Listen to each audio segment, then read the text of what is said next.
This seconds with me correct Pidginianese now we dey do, and yes, yesterday UEFA Champions League return and Manchester United and PSG. Now you watch for inside our television.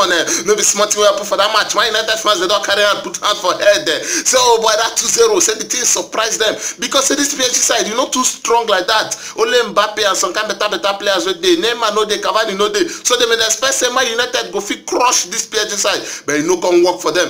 Boba Sef can't even get red card for that one. Many people Sef done the talk say no way for Manchester United to come back for this one. Second leg they no go fit make them. Some people Sef done they put small yarnings for this team. They don't they talk small yarnings. Say Man United get long way to go. Say may nobody rush them. Say this team never recover fully. Forget that unbeaten run where they do. Where they say only gonna show I never lose match since he start to the coach Man United. 9 don't lose match. So Man United fans on the talk say time don't reach. More just enter our boss. More no play second leg. Make we just go house. I don't know what you think about this one. If you say Man United fit come back for the second leg, win PSG.